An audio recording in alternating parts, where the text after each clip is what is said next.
नमस्कार सबै साधकहरुमा म तपाईहरुकै प्राणायाम टिचर शिव पोखरेलको तर्फबाट यहाँहरु सबैलाई हार्दिक नमन गर्न चाहन्छु।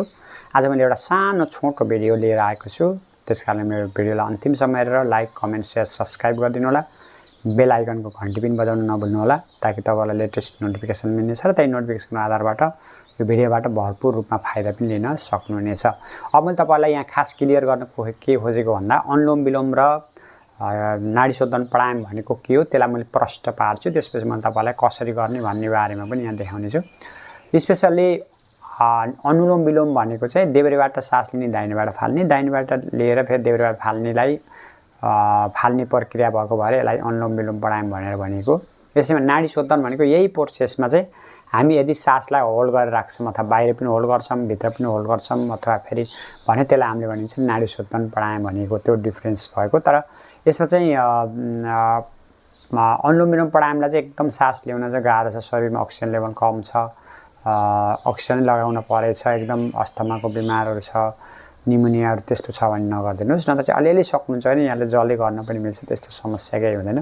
तर नाडी शोधनको लागि चाहिँ केही बिमारहरु छन्, hernia, diarrhoea, ulcer, cancer, high blood pressure, cardiovascular disease अथवा केही समस्याहरु छ भने चाहिँ नगर्दिनुस्। त्यसपछि यसमा दुईटैमा फाइदा चाहिँ के छ भन्दा हाम्रो शरीरमा चाहिँ अक्सिजन लेभल बढाउनको लागि, हाई ब्लड प्रेसर घटाउनको लागि यो अनुलोम विलोमले गर्दछ। त्यस्तै गरेर फेरि ब्रेनको एरिया, अक्सिजनको एरिया, नाकको साइनसको प्रब्लम, एलर्जीको प्रब्लम, आँखाहरुको लागि, कानहरुको लागि यिनी सबै एरियालाई चाहिँ यसले राम्रोसँग इम्प्रुभमेन्ट गर्छ। शरीरमा शीतलता प्रदान गर्ने, सात्विक एनर्जी बढाउने, शरीरमा अक्सिजन लेभल प्राणवायु पनि बढाउने गर्छ। त्यसै गरेर नाडी शोधनले चाहिँ खास हाम्रो च्यानलहरुलाई पनि शुद्ध एक्स्ट्रा प्लस जति अनुलोम विलोमबाट फाइदा छ त्यति फाइदा ल्याउन पाइयो। प्लस फेरि हामी नाडीहरु शुद्धिकरण गर्नको लागि, सुषुम्नालाई एक्टिभेट गर्नको लागि, कुण्डलिनी जागरणतर्फ अग्रसर गर्नको लागि, लामो समयसम्म ध्यान मेडिटेसनहरु गर्नको लागि विभिन्न चीजको लागि यो राम्रो हुन्छ। अब कसरी गर्ने भन्दा बस्दा चाहिँ सुइटेबल जुन हुन्छ त्यसमा बस्नुस्। सुखासन, पद्मासन, यो वज्रासनमा म बसेछु।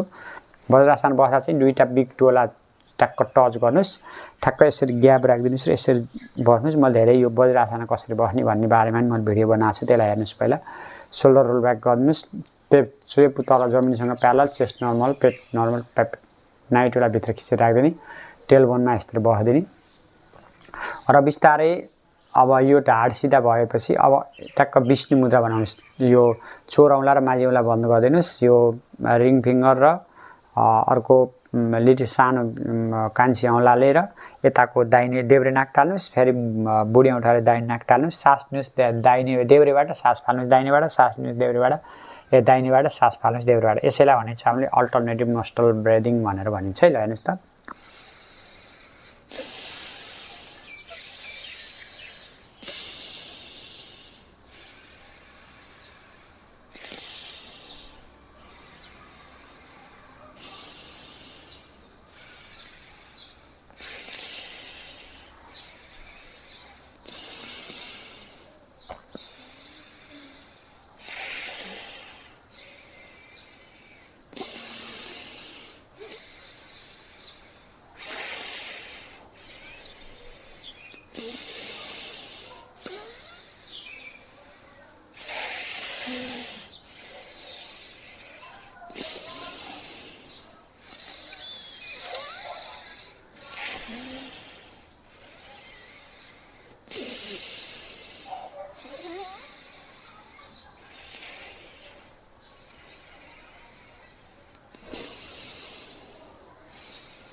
अब यसपछि फेरि बिस्तारै सेम पोजिसनमा सास लिनुस्, देब्रेबाट सास होल्ड गर्नुस्, सास फाल्नुस्, दाहिनेबाट सास लिनुस्, दाहिनेबाट होल्ड गर्नुस्, सास फाल्नुस्। यसैलाई तपाईले पहिला बराबर रेशियोमा गर्न सक्नुहुन्छ। त्यसपछि सास लिने र होल्ड गर्नेको रेशियो डबल गर्न सक्नुहुन्छ। त्यसपछि खास योग सूत्र अनुसार सास लिनुस् 3 सेकेन्डसम्म अथवा 3 सम्म लिनु भयो भने सास होल्ड गर्नुस् 12 सेकेन्डसम्म, सास फाल्दिनुस् 6 सेकेन्डसम्म, फेरि सास लिनुस् 3 सेकेन्डसम्म, सास होल्ड गर्नुस् 12 सेकेन्डसम्म, सास फाल्नुस् 6 सेकेन्ड। यसरी गरेको छ। मैले यही तरिका सिकाइदिन्छु है। भरि अलि एडभान्स हुन्छ।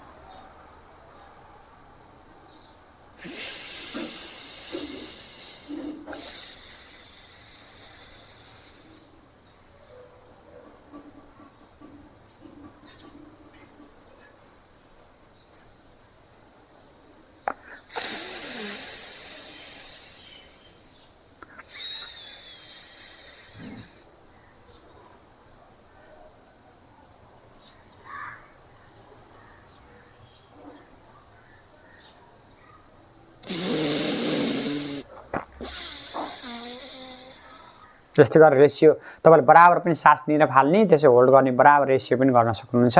यसले चाहिँ हाम्रो नाडीहरू शुद्धि गर्नको लागि श्वास प्रश्वास इम्प्रुभमेन्ट गर्नको लागि मुड टु फोक्सोको क्षमता बढाउनको लागि यो ब्रेनमा चाहिँ हिपोक्याम्पस या अथवा एमिग्डाला यिनीहरूको एरियामा चाहिँ अक्सिजन ब्लड राम्रोसँग पुर्याउनको लागि पनि राम्रो हुन्छ भन्दै आज म बिदा हुन चाहन्छु। नमस्कार, शुभ दिन, बाई बाई, बाई बाई।